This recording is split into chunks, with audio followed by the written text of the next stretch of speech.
England में कोई culture है नहीं। मैं ऑफेंड नहीं करना चाहती हूँ, लेकिन एक्चुअली भारत के कल्चर जो इतना ऐतिहासिक है, पौराणिक है, उसे कल्चर बोलते हैं। कल्चर आजकल है नहीं। इंडिया में भी बहुत तेज़ रफ्तार से गुम हो रहा है कल्चर। हम अभी भी है ऑब्वियसली यहाँ पर, लेकिन एक्चुअली इंग्लैंड में देखा जाए तो आप आजकल बस आधुनिकता में सब पड़े हैं, और उसमें देखा जाए तो माता पिता को रखना, फैमिली यूनिट होना, ये सब बाकी नहीं रहा। अब तो बहुत कम लोग इसमें मानते हैं, तो इसलिए हम वापस आते रहते हैं कि कल्चर थोड़ा महसूस हो भारत में। एक्चुअली आकर ऐसे लगता है कि एक्चुअली अभी भी है कल्चर।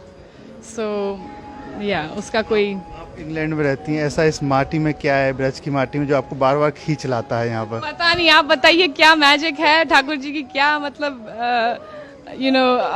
अमेजिंग उनकी कृपा है, कुछ न कुछ तो है ही।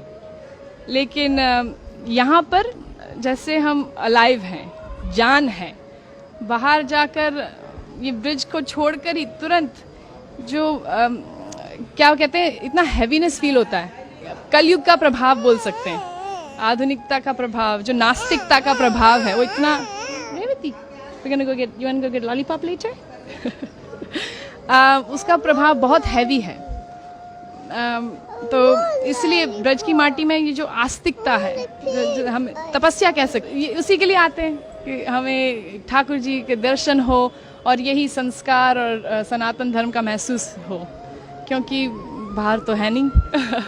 हम लेके जाते हैं जितना हो सके उतना, और ट्राई कर रहे हैं कि जारी रखें हमारे परिवार में और बांटें। वहाँ पर भी हम थोड़ा प्रचार करने में कोशिश करते हैं कि दूसरे को इंकरेज करें कि इसे ना ठुकराएं। हमारा जो एंशिएंट कल्चर है, ये वैदिक कल्चर, उसका देयर इज नो कंपैरिजन, उसके लिए कोई क्या कहते हैं सब्स्टिट्यूट नहीं है। हम ये वेस्टर्न कल्चर को अगर फॉलो करते रहेंगे तो बस खाली हो जाएंगे, अंदर से खाली रहेगा।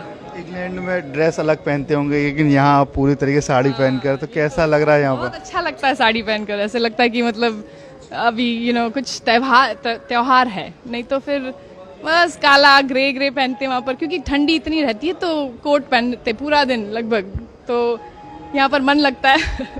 लेकिन वहाँ पर भी हम साड़ी पहनते हैं, और हमारा वैदिक कपड़े पहनते हैं, एक्चुअली साड़ी पहनते रहते हैं, और या स्कर्ट या ऐसे कुछ, जितना हो सके उतना। माथे पे आपने जो चंदन लगा रखा है, वहाँ भी लगाती हैं? ज़्यादातर लगाते रहते हैं, क्योंकि देखा जाए तो देखो, मुसलमान कभी ऐसे सोचता नहीं है कि मैं क्यों बुर्खा पहनूं, मैं क्यों ये टोपी पहनूं। सिर्फ हिंदू लोग मतलब डरते हैं, या मेरे को कई हिंदू खुद बोलते कि आप क्यों लगाती हो, बड़ा शो क्यों करती हो, क्या ज़रूरत है आपको शो करना, अपना आस्था को दिखाने की क्या ज़रूरत है। लेकिन मैं कहती हूँ कि एक्चुअली गर्व से हम दिखाते हैं। अगर कोई पुलिस ऑफिसर हो या कोई आर्मी वाला हो, तो वो गर्व से अपने सारे मेडल्स दिखाता है, क्यों, कि मैं आर्मी वाला हूँ। तो हम भगवान के हैं, ये उनका चिन्ह है, उनका मतलब हमने जो समर्पण किया है उनको, ये एक थोड़ा बस हम क्यों ना दिखाएं, गर्व से दिखाएंगे कि हम ठाकुर जी के हैं।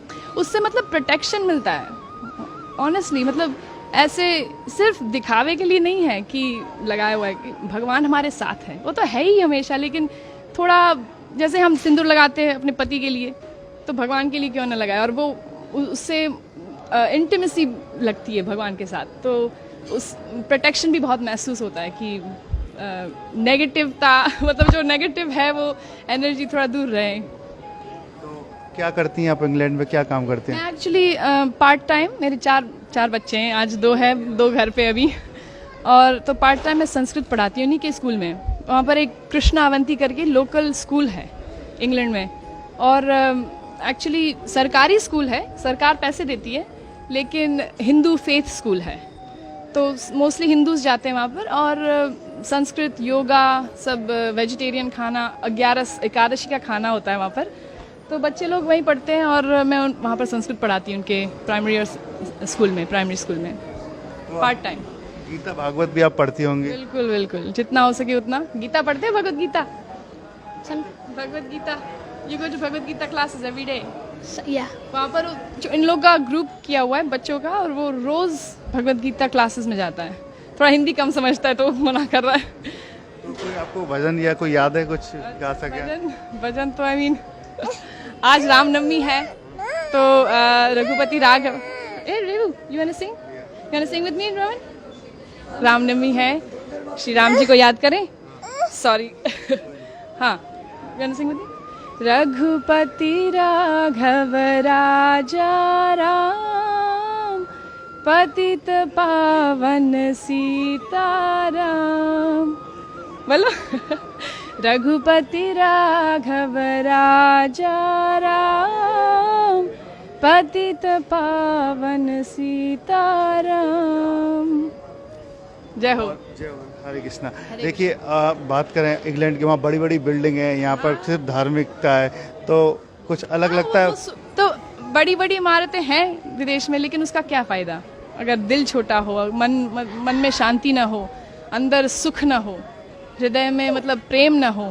तो ये एक्चुअली ये सारी जो चीज़ें हैं, प्रेम और निर्मलता, और ये एक्चुअली सिर्फ भगवान में वो जो हम तपस्या करते हैं, दया दान, ये सब क्वालिटीज कल्टीवेट करते हैं, वो इसी तरह आ सकता है। ये कल्चर से, वैदिक कल्चर से ही आ सकता है एक्चुअली। देखा जाए किसी की सेवा करें, थोड़ा ह्यूमिलिटी प्रैक्टिस करें, नहीं तो फिर ये बड़ी बड़ी इमारतें फिर उससे क्या कुछ काम के नहीं है। वन सेंस काम के है, लेकिन फिर उसका इस्तेमाल दुरुपयोग होगा।